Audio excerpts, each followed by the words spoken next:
Chinese बहू। Chinese बहू हमारी याद तो है ना आपको?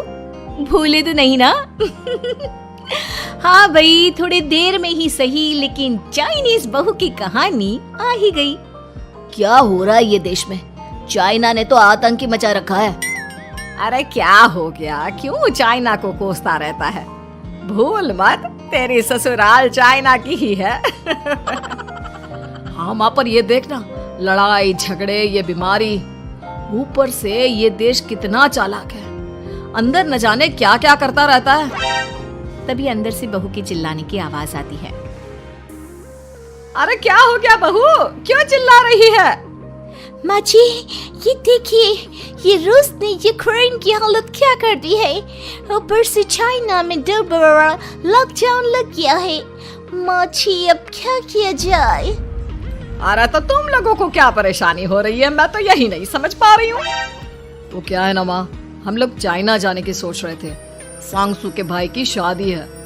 तो क्या? अरे कौन सा उन लोगों के यहाँ भाई घोड़ी चढ़ता है जो बहन काजल लगाकर नेक लगी। माँ जी, उसकी आंखें बहुत छोटी छोटी है, उसमें या तो पुतली रह सकती है या काजल। साले की पुतली निकाल कर काजल लगा दो, अंधा कहीं का। क्या क्या बोला तुम मेरे भाई के बारे में? अरे नहीं नहीं बहू, वो तो बोल रहा था कि तुझे नेक मिल जाएगा, है बहन है ना तो उसकी। नहीं नहीं माँ जी, मैं सब समझती, ये मेरे भाई का मजाक बनाते रहते। कितना सीधा है मेरा भाई, बिल्कुल छिपकली जैसा। नहीं नहीं बहू, सीधा गाय जैसा होता है। सही पकड़े हैं माँ जी। हाँ, तो मेरे भाई की शादी है, मैं चाइना जरूर जाऊंगी। तभी एक पड़ोसन आ जाती है।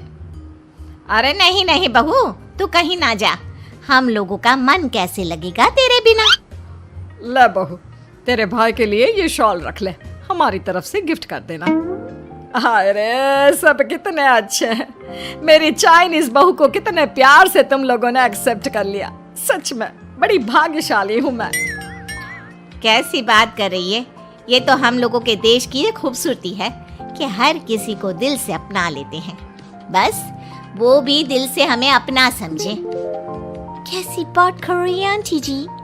मेरे लिए आप सब सासू माँ जैसी ही हैं। मुझे भारत बहुत अच्छा लगता है, ये सबसे अच्छा देश है, मेरा भारत महान।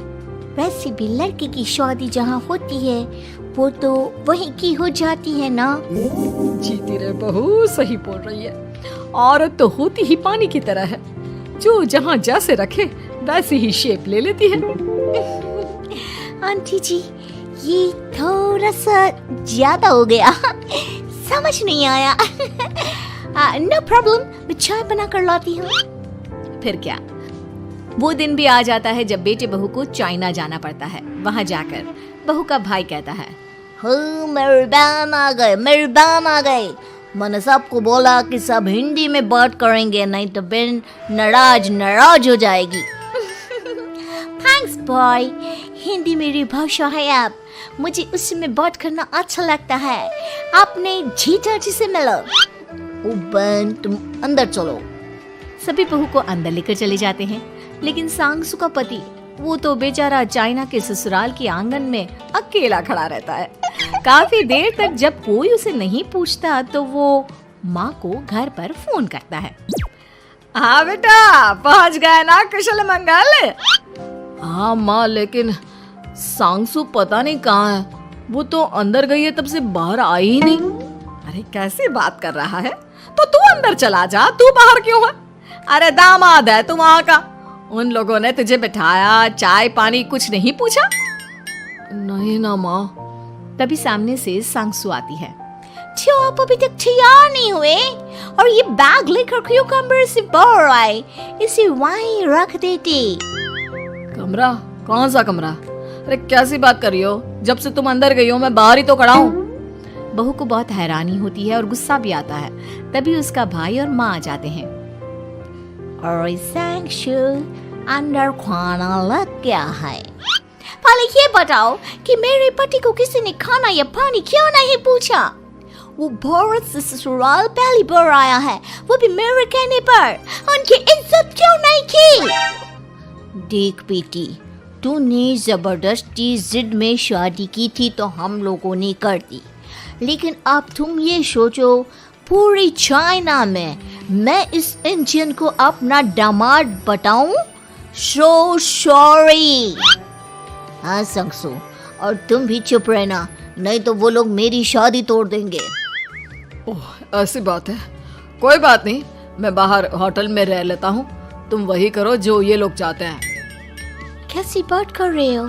शादी के बाद पति जैसा भी हो, जो भी हो, पति होता है। वैसे भी तुम्हारे पूरे परिवार ने, सबने बिना सोचे मेरा साथ दिया, मुझे एक्सेप्ट किया, प्यार किया। मैं अपने देश में आपको अकेला कैसे छोड़ सकती हूँ? ये हिंदी फिल्म का ड्रामा बंद करो, मैं अभी अब बर्दाश्त नहीं करूँगी। चुपचाप अंदर चलो, नहीं तो ये शादी वादी यहीं खत्म करके इसे अकेले ही इंडिया जाना पड़ेगा। कैसी बात कर रही हो माँ? ये मेरे पति हैं। है नहीं था, हम लोगों ने यहाँ वकील को बुला लिया है, जिसके बाद अब तेरा तलाक करा के हम यहाँ के चाइनीज लड़के से तेरी शादी करा देंगे। अरे कैसी बात कर रहे हो? हम तो यहाँ तुम्हारी शादी के लिए आए थे। नहीं नहीं, मैं सांगसू के बिना नहीं रह सकता हूँ। हाई वोल्टेज ड्रामा होने के बाद से ही सारा माहौल खराब हो जाता है कि तभी एक लड़की आती है। मैंने सारा इंतजाम कर दिया है, सांगसू की शादी का मंडप परसों लग जाएगा। तब तक इसके पति को कमरे में बंद कर देते हैं। सभी सांगसू के पति का हाथ बांधकर उसे कमरे में बंद कर देते हैं। ये क्या कानूनी है? आप लोग मेरे पति के साथ ऐसा नहीं कर सकते हैं। मैं किसी से शादी नहीं करूंगी, ये साफ बात है। पहले मैं अपनी शादी करूं, फिर तेरी भी शादी करवा दूंगा। सब कुछ तय हो जाता है, भाई की शादी हो जाती है। फिर वो दिन भी आ जाता है जब सांगसू की शादी वो लोग जबरदस्ती करने के लिए उसे मंडप पर ले जाते हैं। ऐसा मत करो, ये मेरी बीवी है। मैं किसी से शादी नहीं करूंगी। कैसे नहीं करेगी शादी? शादी तो तेरा बाप भी करेगा। हो, मैं करूंगा शादी। प्लीज कोई मेरी शादी किसी अच्छा औरत से करवा दे। चुप, बिल्कुल चुप। फिर माँ सांगसू और उसके पति से कहती है, तुम लोगों का बच्चा मेरी कैद में है। अगर तुम लोगों ने कोई भी होशियारी की तो मैं इस बच्चे को मार दूंगी। दोनों माँ का रूप देखकर हैरान हो जाते हैं। बच्चे की खातिर दोनों शांत हो जाते हैं और शादी की रस्में शुरू हो जाती है कि तभी सांगसू की सास पुलिस के साथ आ जाती है। माँ, सरसू माँ आ गई, मेरी माँ आ गई। माँ प्लीज हम लोगों को बचाकर वापस ले चलो। पुलिस सभी को गिरफ्तार कर लेती है। बेटी के बच्चे को मारने की धमकी तो कोई चुड़ैल ही दे सकती है। अरे तो ये चुड़ैल ही तो है। ये सही बोल रहे हैं, ये औरत किसी चुड़ैल से कम नहीं है। तभी उन लोगों का बच्चा भी आकर सांगसू के गले लग जाता है। माँ, तू सही समय पर आ गई, लेकिन तुझे कैसे पता चला कि यहाँ ये सब हो रहा है? बेटा, ये चाइनीज लोग ना होते ही धोखेबाज हैं। इन लोगों पर मुझे भरोसा नहीं था, इसलिए मैंने तेरे फोन को हमेशा के लिए मेरे फोन से अटैच कर दिया था, जिससे तेरे आसपास होने वाली सारी बात मैं सुनती रहूं। उस दिन भी मेरी तेरी बात हो रही थी तो तेरा फोन ऑन था, मैं सब समझ गई थी। मुझे माफ कर दो। नहीं, बिल्कुल नहीं। चलिए माँ जी, इंडिया वापस चलते हैं। आज के बाद मैं यहाँ कभी नहीं आऊंगी।